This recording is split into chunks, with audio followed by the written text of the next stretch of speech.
अबुआ दिशुम अबुआ राज के दावों की पोल खोलती यह तस्वीर देखिए। और मांझी प्रखंड मुख्यालय से महज 7 किलोमीटर की दूरी पर बसे वेलवा टोली के इस गरीब की दुर्दशा पर हर कोई सिर्फ अफसोस जताता है, लेकिन मदद कोई नहीं करता। इस गरीब निशक्त शख्स का नाम है अगनू मुंडा। अपनी किस्मत को कोसता और बैसाखियों पर लड़खड़ाता अगनू पिछले 2 साल से इस पुलिया के नीचे रह रहा है। उसकी किस्मत अच्छी है कि सांप, बिच्छू और दूसरी जंगली जानवरों से अब तक बचा हुआ है। गर्मी, सर्दी और बारिश हर मौसम में अगनू इसी पुल के नीचे रहता है। बारिश में इसकी खाट के नीचे से पानी बहती है। अपनी जान को जोखिम में डालकर यहाँ रहना उसका कोई शौक नहीं है। मजबूरी में उसने इस पुल को अपना आशियाना बनाया है। पुल के नीचे खाट बिछाकर कपड़े और जरूरत के दूसरे सामानों को रखकर वो अपनी बची कुची जिंदगी यहाँ गुजार रहा है। पुल के अंदर में थे और मेरा घर धंस गया। मेरा घर तो नहीं था, सब मेरा भाई का घर और मेरा भी घर धंस गया। हिसाब में रह रहे थे, उसको भी धंसा दिया। तो उसके बाद में पुल में हम पहले से भी रह रहे थे कि भाई कहाँ घर मिल रहा है, ये नहीं। तो भाई के घर में, उसी को घर में ऐसे ही भाई हिजवारा में मिला था तो उसी को छोड़ दिए थे, तो उसी में रहते थे हम घरवा में। अब वो भी घर में हमारा धंस गया, हम रहेंगे कहाँ। तो हमको घर बहुत ज़रूरी होना चाहिए। और कई गल के तो एक तो विधवा भी है, मेरा बच्चा भी छोटे छोटे है, कैसे हम पोसने पालने लगे। तो विकलांग भी मैं हूँ, दिक्कत बहुत भारी है और हाथी से भी परेशान। वेलवा टोली गांव में अगनू का अपना मिट्टी का घर था, लेकिन 2 साल पहले वह घर टूट गया। मजबूरी में अगनू ने अपने भाई के घर में शरण ली। अगनू की पत्नी की मौत हो चुकी है, उसके 2 बच्चे हैं। भाई के घर में जगह कम होने के कारण वह बच्चों को वहां सुरक्षित रखकर खुद पुल के नीचे सोता है। हर दिन भाई के घर भोजन करने के बाद वो पुल के नीचे सो जाता है। 2 साल हो गया। पानी नीचे नाला में पानी चल रहा है और खाटी बिछा के क्या करेंगे, पानी तो जा ही रहा है।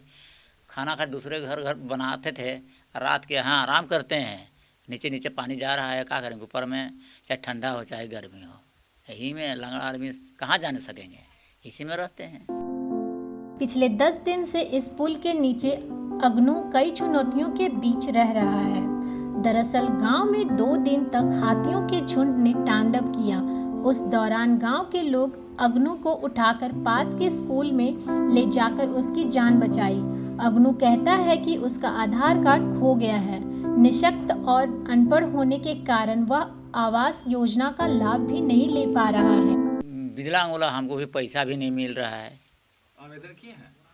नहीं, ये जिस आधार कार्ड भी हमारा गुम हो गया है, इस चलते हमको कोई बनवाने के कोशिश ही नहीं करते। जाने नहीं सकते हैं हम मुखिया के यहाँ, और कोई हमारा यहाँ आदमी आगे पाछे है ये नहीं कि हम भेजें यार बनवाएं। हाँ, हाथी तोड़ दिया है तो क्या करेंगे, सब तोड़ पाड़ के तो ख़त्म कर दिया, रहेंगे कहाँ रहेंगे।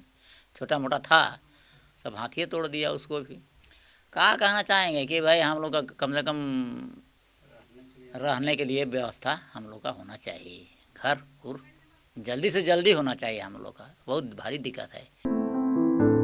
इलाके के समाज सेवी सत्यदेव मुंडा को जब अगनू के बारे में जानकारी मिली तो उन्होंने इसे आवास दिलाने की पहल शुरू की है। सत्यदेव कहते हैं कि यह दुर्भाग्य है कि राज्य में आदिवासी मुख्यमंत्री होने के बाद भी एक आदिवासी परिवार आज भी इस हाल में है। इससे दुखदायी कुछ भी नहीं हो सकता। इनके हम लोग ब्लॉक से लेकर के मुखिया सभी लोगों को बोल के परेशान हो गए। ये कम से कम 2 साल से इस पुल के नीचे में रह रहा है, जो खासकर हम लोग का आदिवासी समाज के लिए बहुत बड़ा दुख की बात है। आज हम लोगों का आदिवासी का सरकार भी चल रहा है, अभी तक ना ही सरकार कोई प्रयास किया है, ना ही पंचायत स्तरीय कुछ इनके बारे में हुआ है। हम लोगों का विचार है और सरकार से भी मांग करते हैं कि कम से कम जो अभी इस तरह से जो परिवार रह रहा है, इस पर तुरंत संज्ञान लेते हुए इसको जो है रहने का तुरंत व्यवस्था करना चाहिए। पुल के नीचे खतरों से खेलता अगनू मुंडा हर आने जाने वाले हर शख्स को बड़ी उम्मीद भरी नजरों से देखता है। उसे हेमंत सरकार से भी बड़ी उम्मीद है। कहता है, आज नहीं तो कल अपने सिर पर छत जरूर होगा। बवाल न्यूज भी मुख्यमंत्री से अपील करता है कि जरा एक नज़र इस गरीब पर भी डालें। वीडियो जर्नलिस्ट विक्रम के साथ सत्यनारायण मिश्रा, बवाल न्यूज, रांची।